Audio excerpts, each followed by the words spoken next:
Roswell. 1947. That name has become a fracture in modern history, a point where belief in extraterrestrial life was no longer dismissed as fantasy, but began to veer into a darker path, concealment. The story of an unidentified flying object crashing in the New Mexico desert, the strange metallic debris, the bodies that didn't belong to any known species, though denied by the military, has haunted millions for more than half a century. And yet, through all that has been told, from Roswell to Area 51, from the Phoenix Lights to Project Blue Book, one detail is always missing.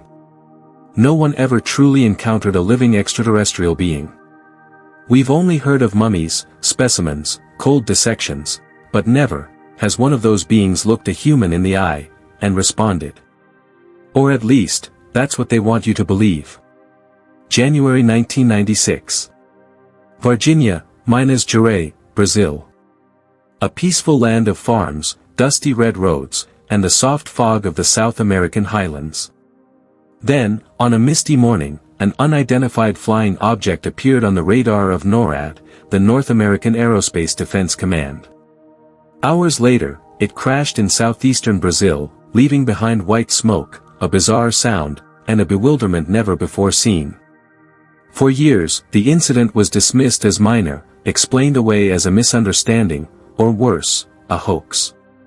But the witness testimonies remain. And this time, it wasn't just the craft. There was a living being. One that knew fear. That tried to hide. That looked at you as if it didn't understand what was happening either. Varginha was not merely the Roswell of Brazil. It was Roswell, but with walking proof. An extraterrestrial was captured alive. Not by machines or radar. But with bare hands. A military police officer. 3 teenage girls. A university professor. And nameless civilians. All were suddenly swept into a chain of events unlike anything recorded in modern human history. Then, everything fell silent. Witnesses vanished. News reports were pulled. Files were sealed. And the acrid scent of ammonia and sulfur still lingers on the hospital walls where the being once appeared. Was the Varginha UFO incident just a coincidence? Or was it one of the rare moments when humanity came face to face with an alien intelligence, alive, breathing, and just as afraid as we are? In today's video, we will trace the footsteps of dozens of testimonies, from farmers to soldiers, from doctors to researchers. We'll uncover forgotten reports, radar maps, anonymous confessions, and the terrified gazes of people who never wanted to remember, but simply couldn't forget. And you will decide for yourself. Was the live capture of an alien in Brazil one of the greatest secrets of the 20th century, or merely a whisper born from collective fear? Keep your mind open. Because after this, you will never look at the sky the same way again. January 13, 1996. Just another ordinary day in the rural southeast of Brazil. The sky held its usual silvery gray hue of the southern hemisphere's summer. Cattle grazed as usual, and farmers began their morning with hot coffee and the soft crackle of wood-fired stoves. But thousands of miles away, at the NORAD Command Center, the North American Aerospace Defense Command, an unusual signal began flashing red. An unidentified object, moving at a speed and trajectory unlike any known human aircraft, had just entered Brazilian airspace from over the Atlantic. It couldn't be identified. It emitted no recognition signal. It responded to no frequency. A UFO had appeared, and it was descending steadily over the countryside of Minas Gerais state. The first strange sighting was reported by a farming couple, Orina and Eurico Freitas. At around 5 a.m., just as sunlight began kissing the pasture, they saw their cattle suddenly panic and scatter, an unusual behavior in animals known to be sensitive to geomagnetic disturbances. Orina looked out the window, and froze. Hovering in the air was a massive object, as large as a school bus, silently drifting across the sky above their farm. It made no sound. No vibration. Only a thin, white mist clung to its metallic hull, like fog that had forgotten to disappear in the morning light. It moved slowly, ominously, like a ghost made of metal, then quietly descended behind a nearby ridge. On the other side of that ridge, another witness saw even more. Professor Carlos de Souza was driving along a nearby highway when he encountered a sight that made him stop in awe.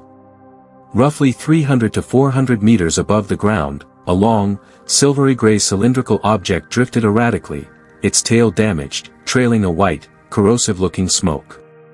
It resembled a glowing metallic cigar, elongated, dimly luminous, and obeying no known rules of gravity. When it neared less than 100 meters from the ground, it suddenly shot upward, as if trying to avoid a crash, then plummeted straight down, as if drained of all power. Carlos quickly turned his car and rushed toward the site, thinking it could be a plane crash, and perhaps he could help. But what he found looked like no aviation accident he had ever known.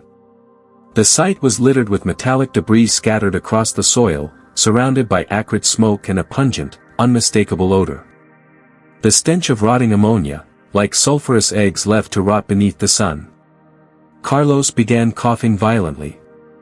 He covered his nose with his shirt, but it didn't stop his eyes from burning due to the strange smoke. As he got closer, he noticed something odd about the fragments, thin like foil, yet impossible to fold permanently. They curled easily in the hand, but as soon as released, they instantly flattened themselves, restoring their original form as though untouched. A material unlike any alloy known to mankind. He picked up a small piece. And in that very moment, military trucks appeared, without sirens, without flashing lights, just soldiers stepping out in chilling silence. They didn't say much. They simply ordered him to leave the area immediately.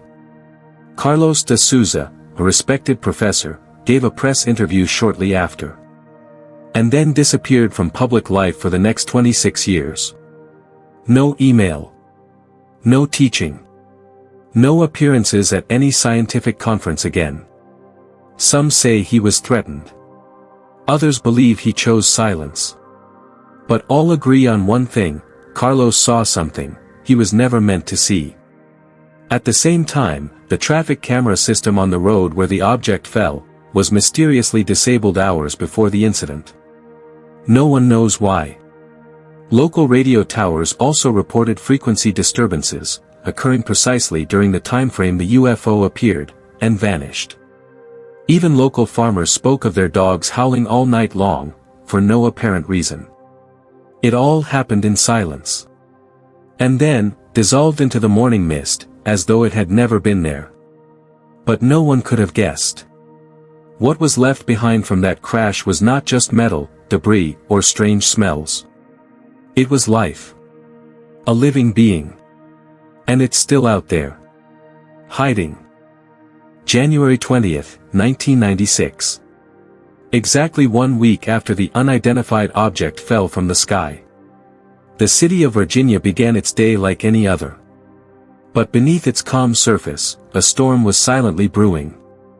Around 3 p.m., 3 young girls, Katia, 22, Liliane, 16, and Valkyria, 14, were walking home from the gym, passing by an old concrete wall near a quiet residential area.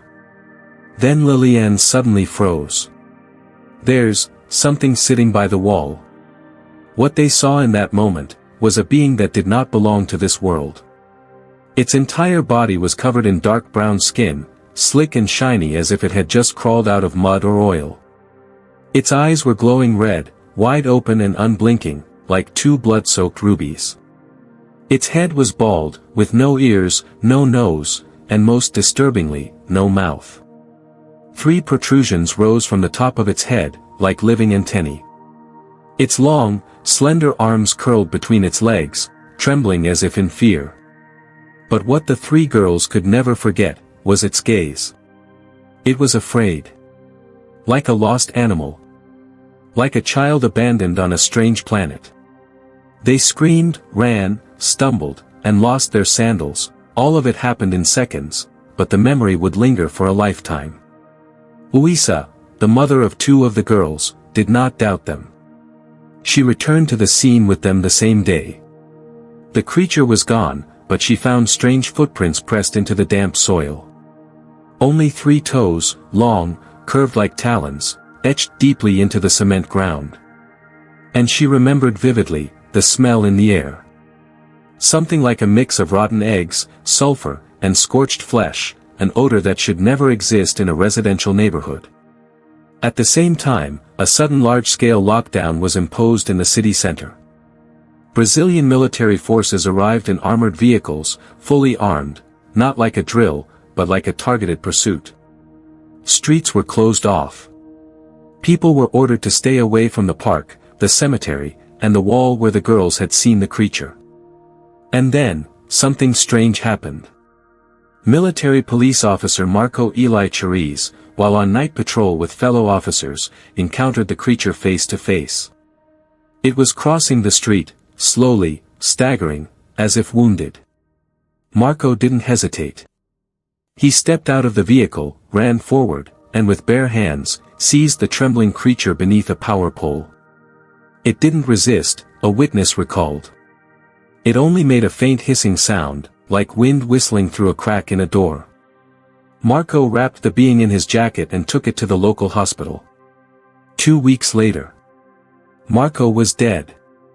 No clear diagnosis. His entire immune system collapsed, as if corroded from within.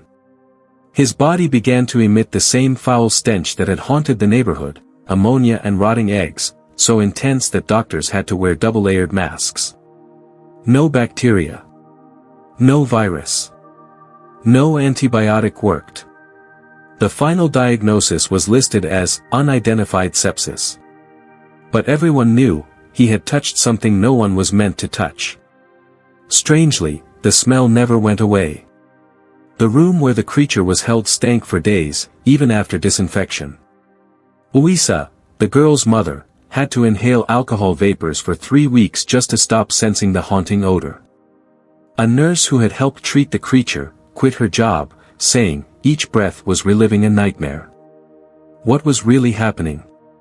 Why would an extraterrestrial being smell like hell itself?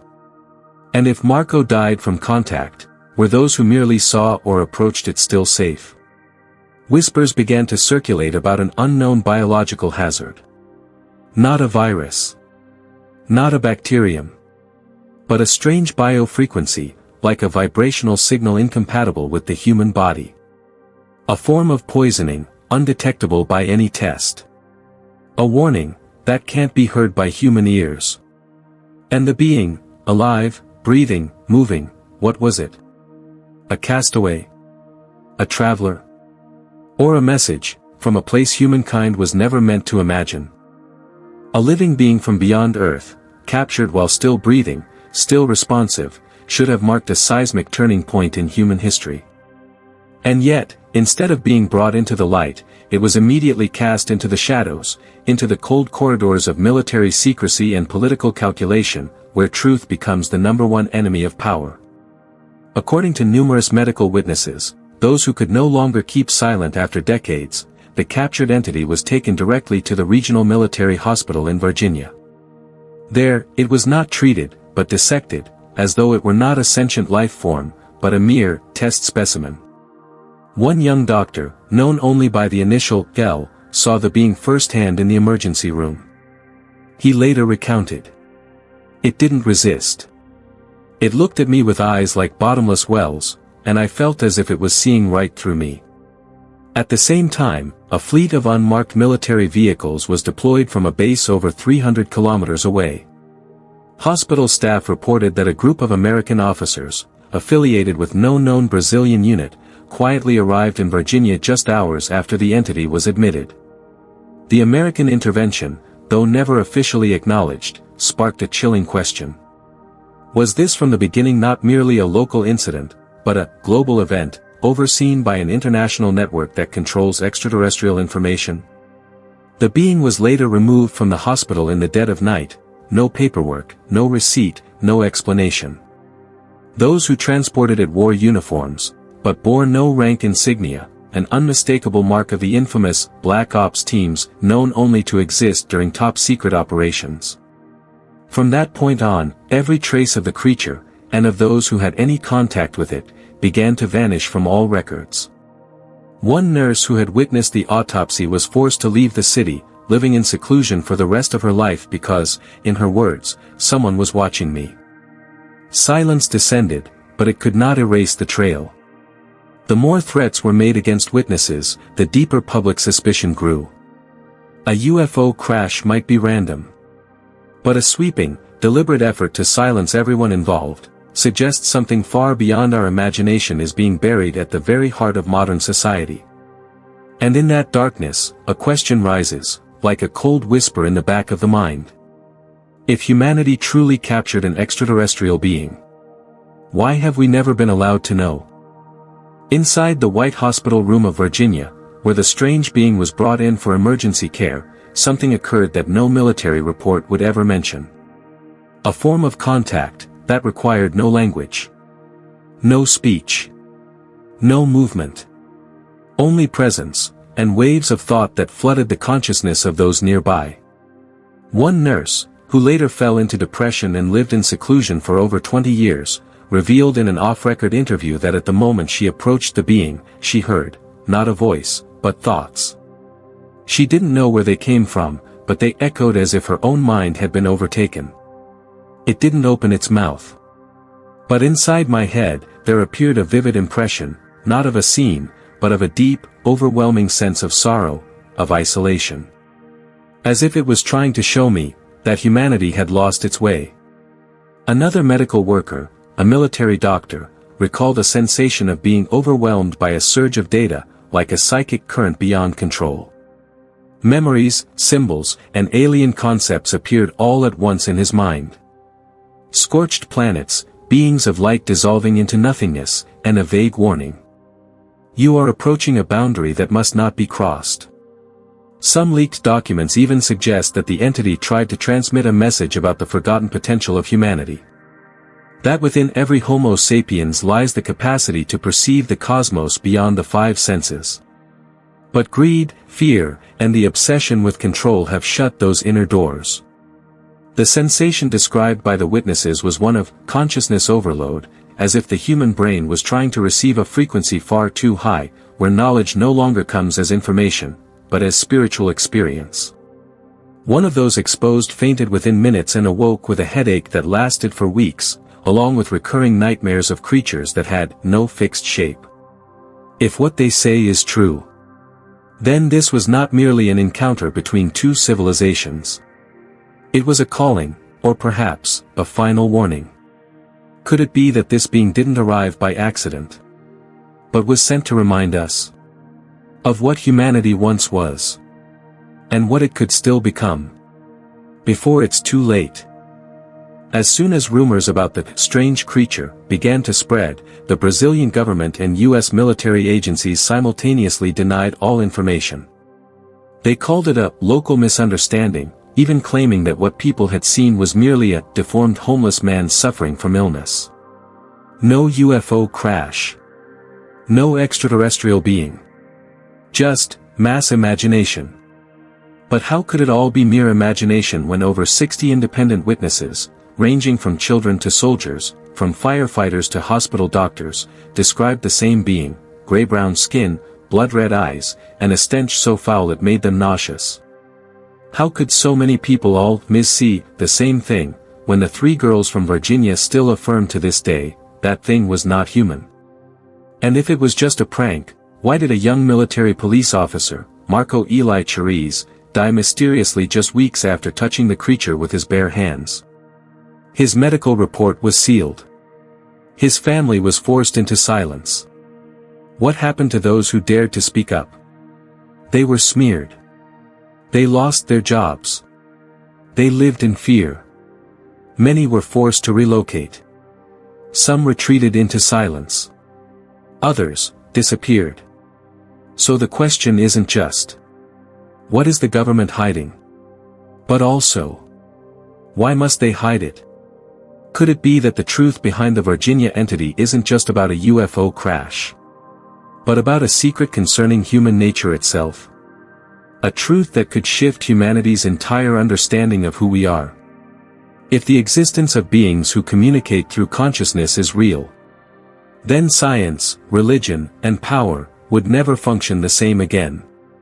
And if that is what they fear most, then perhaps silence is not proof of absurdity, but proof of a truth too massive to admit. And what about you? Do you believe this was all just coincidence? Or do you believe we may have just glimpsed a tiny fracture, where the veil between two worlds was almost torn open?